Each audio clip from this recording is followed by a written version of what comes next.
তার আমলের বদৌলতে কখনো জান্নাতে যাবে না যদি না আল্লাহ পাক তাকে রহম করেন। একজন আবেদ ব্যক্তির ঘটনা আছে, এগুলো সহিহ হাদিসের মধ্যেই আছে। 500 বছর আল্লাহ পাকের ইবাদত করেছিল। কত বছর? 500 বছর।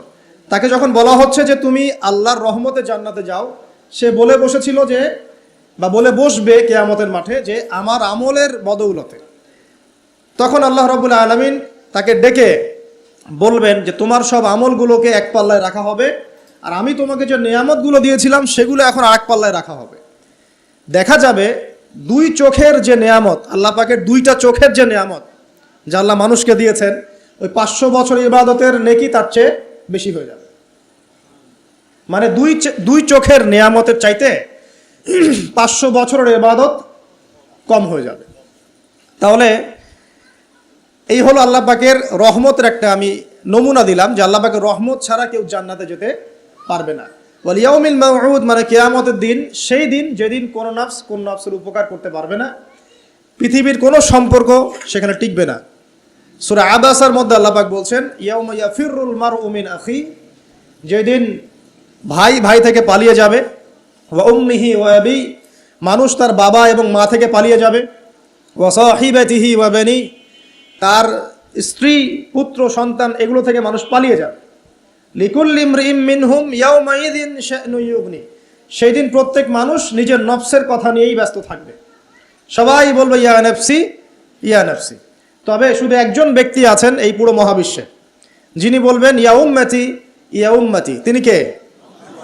আমাদের প্রিয় নবী মুহাম্মদুর রাসূলুল্লাহ সাল্লাল্লাহু আলাইহি ওয়াসাল্লাম, এই একমাত্র মানুষ যিনি আল্লাহ পাকের সামনে কিয়ামতের মাঠে বলবেন ইয়া উম্মতি ইয়া উম্মতি, হায় আমার, হে আল্লাহ আমার উম্মত, হে আল্লাহ আমার উম্মত। আজকে সেই নবীর আদর্শ আমরা ভুলে গেছি।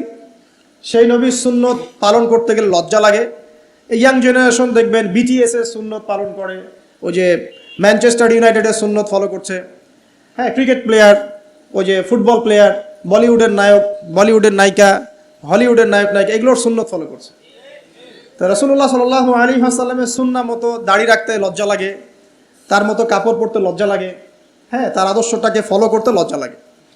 অথচ সেই মানুষটাই কিয়ামতের মাঠে এই উম্মতের পক্ষে কথা বলবেন যে হে আল্লাহ আমার উম্মত, আমার উম্মত।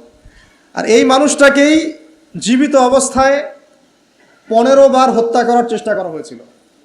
তাকে নবী মুহাম্মদ সাল্লাল্লাহু আলাইহি ওয়াসাল্লামকে বিস্তারিত জানতে বিশ্ববিখ্যাত বই আর রাহিকুল মাখতুম, এটা পড়ে দেখেন। জীবন রাসূল সাল্লাল্লাহু আলাইহি ওয়াসাল্লামের পবিত্র জীবনের উপরে একটা সেরা বই আর রাহিকুল মাখতুম পড়ে দেখেন। তাকে প্রায় 15 বার হত্যা করার চেষ্টা করা হয়েছে এবং তাকে প্রায় 16টা গালি খেতে হয়েছে সারা জীবনে। কতগুলা? যার চরিত্রের মধ্যে যাররা পরিমাণ কোনো পঙ্কিলতা নাই, তাকে মানুষ 16টা গালি দিয়েছে। মানুষ বলেছে এই ব্যক্তি জাদুকর, সাহের, নাউজুবিল্লাহ। এই ব্যক্তি কাযযাব, নাউজুবিল্লাহ, মিথ্যাবাদী না, কাযযাব মানে মহামিথ্যাবাদী। কাযযাব মানে কি? মহামিথ্যাবাদী। তারপরে বলা হচ্ছে এই ব্যক্তি সাহের, জাদুকর, এই ব্যক্তি হচ্ছে মজনুন, পাগল। এগুলো মানুষ বলেছে আইয়ামে জাহিলিয়াতের মানুষ। তো এই যে আবু জাহেল, আবু লাহাবরা যে কথাগুলো বলেছিল, আজকের এই সো কল্ড বাক স্বাধীনতার যুগে কিছু মানুষ এই কথা বলে না? বলে না? তো এরা কার উত্তরসূরি বুঝতে পারছেন? এই যে আবু লাহাব যে বলেছিল ও আলী জামাআতানা লিহাদা, ও সে বলেছিল আলী জামাআতানা লিহাদা। ওই পাহাড়ের নিচে দাঁড়িয়ে আবু লাহাব বলছিল। নবী সাল্লাল্লাহু আলাইহি ওয়াসাল্লাম বলছেন তোমরা সবাই শুধু বলো কুলু লা ইলাহা ইল্লাল্লাহ তুফলিহুন। হে আমার চাচারা, কুরাইশ বংশের যারা আছেন আপনারা, ইয়া মা'আশারাল কুরাইশ, আপনারা শুধু বলেন কুলু লা ইলাহা ইল্লাল্লাহ, খালি একবার বলেন যে লা ইলাহা ইল্লাল্লাহ তুফলিহুন, আপনারা সফল হয়ে যাবেন, আরব আজম উভয়ের রাজত্ব পাবেন। নবীজি বলছেন।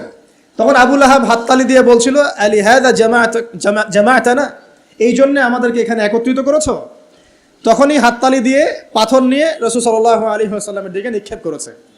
নাউযুবিল্লাহ। তো তখনই আল্লাহ পাক আয়াত নাজিল করলেন।